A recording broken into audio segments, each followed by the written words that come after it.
오늘은 아프지 않고 오래 살 수 있는 기적의 운동이 따로 있다는 놀라운 정보를 가지고 왔습니다. 운동을 하는 것이 건강에 큰 도움이 된다는 것은 누구나 다 아는 얘기입니다. 그러나 무조건 운동을 하는 것만이 능사는 아닙니다. 왜냐? 어떤 운동을 어떻게 하느냐에 따라 건강에 도움이 되기도 하고 오히려 독이 되는 경우도 있기 때문입니다. 그렇기 때문에 요즘 내가 하고 있는 운동이 내 몸에 맞는 운동인지 내 몸 건강에 도움이 되는지 오히려 독이 되고 있는 건 아닌지 이건 꼭 알고 운동을 해야 합니다. 그런데 걷기 운동이 건강에 큰 도움이 된다고 했는데요. 그런데 밖에서 걷는 것도 좋지만 집에서 잠깐만이라도 이 운동을 하면 아프지 않고 오래 사는데 큰 도움이 되는 기적의 운동이 있습니다.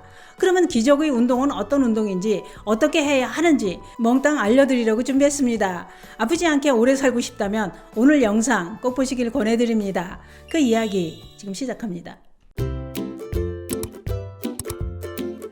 안녕하십니까. 노년생활정보의 모든 것 조회사 전성시대입니다. 사람은 누구나 오래 살기를 소망합니다. 그러나 사는 게 힘들 때는 이렇게 사느니 죽는 게 낫겠다. 빨리 죽었으면 좋겠다. 이런 생각이 들기도 합니다. 그러나 그런 생각은 힘들어서 잠깐 하게 되는 것이지 죽는 걸 좋아할 사람은 없습니다.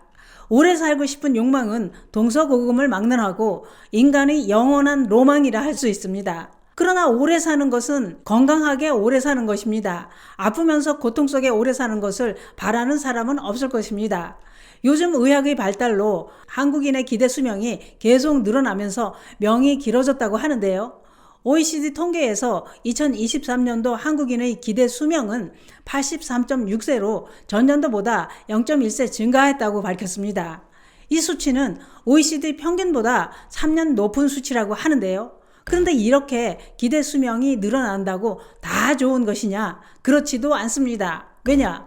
그것은 바로 건강 수명은 73.1세이기 때문입니다. 다시 말해 노후에 10년 정도는 질병으로 아프면서 살아야 된다는 얘기입니다.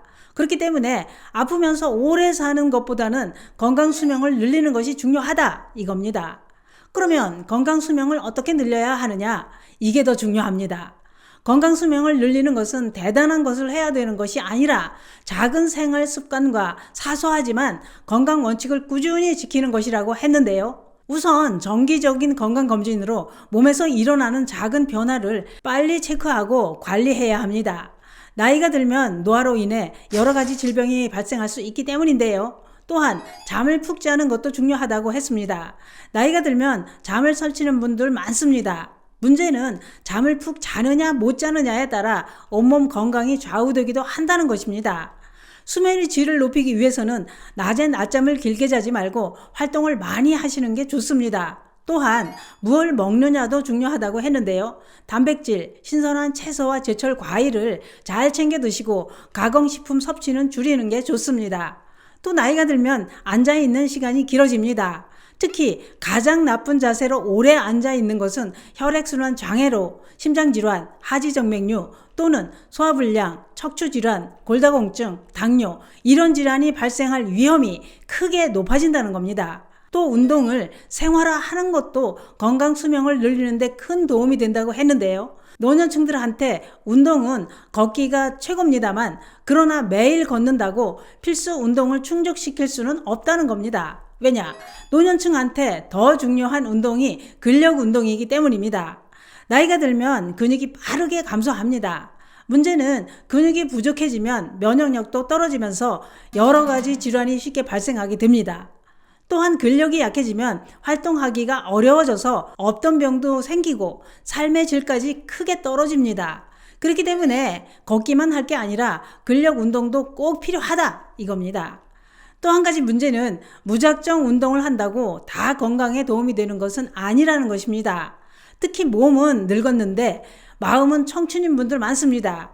이때 마음이 앞서게 되면서 무리한 운동으로 연골이나 근육에 손상을 입혀서 오히려 독이 되기도 합니다. 특히 연골을 다치면 회복하기 쉽지 않아서 고질병이 되는 경우도 많은데요. 그렇기 때문에 운동을 할 때도 어딘가에 통증이 생기면 몸이 보내는 경고 신호이기 때문에 절대 무시하면 안 됩니다. 운동을 할 때 무릎에 통증이 생기거나 평지를 걷는데도 숨이 차다면 운동을 멈추시는 게 좋습니다.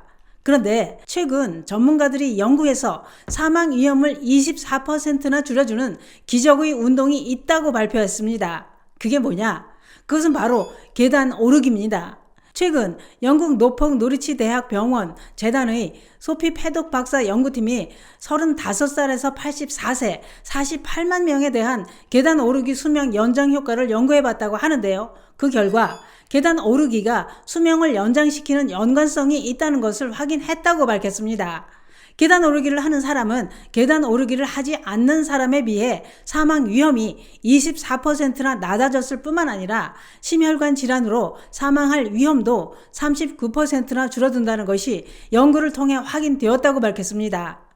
계단 오르기는 특히 심장마비, 심부전, 뇌졸중 이런 생명을 위협하는 혈관 관련 질환에 걸릴 위험을 낮춰줄 뿐만 아니라 계단을 오르는 것만으로도 암, 당뇨까지 막아서 수명을 연장시키는 효과가 크다는 겁니다.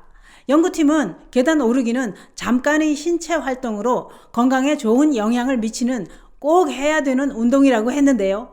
세계보건기구 WHO가 밝힌 자료에서도 이렇게 움직이는 신체 활동이 심장과 온몸 정신 건강에까지 큰 도움이 된다고 했습니다. 그래서 계단 걷기를 수명을 늘려주는 기적의 운동이라는 말까지 생겨나게 된 겁니다.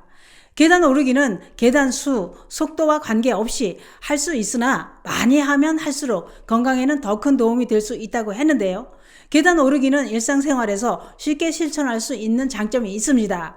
잠깐만 시간을 내서 집 아파트 엘베를 타지 않고 계단으로 올라가거나 직장에서도 계단을 이용할 수 있습니다. 그러나 계단은 올라가는 것만 하셔야 합니다. 계단으로 내려가는 것은 무릎 관절에 무리가 갈 수 있기 때문입니다. 걸어 올라가고 승강기로 내려오는 방법으로 하시는 게 좋습니다. 또한 계단을 걸으실 때는 허리를 바르게 펴고 또 발 전체로 딛지 말고 발바닥 절반만 딛고 올라가면 종아리와 허벅지 근육이 짱짱해집니다. 그런데 계단 오르기도 조심해야 될 분들이 있습니다. 관절염이 있거나 심장질환 또는 균형 감각이 안 좋은 분들은 낙상 위험이 있어서 조심해야 합니다. 또 계단 오르기는 하루 30분 정도씩 꾸준히 하는 게 더 효과가 좋다고 하니 이 점도 참고해 주시기 바랍니다. 그런데 아무리 좋은 기적 운동이라고 해도 내 몸 건강 상태와 체력에 맞게 하는 것이 중요합니다. 오늘은 독이 되는 운동과 수명을 늘려주는 기적의 운동, 계단 걷기에 대해 알아봤는데요. 오늘부터 살살 계단 걷기를 실천해 보시는 건 어떨까요? 계단으로 올라가기만 해도 오래 살 수 있습니다. 감사합니다.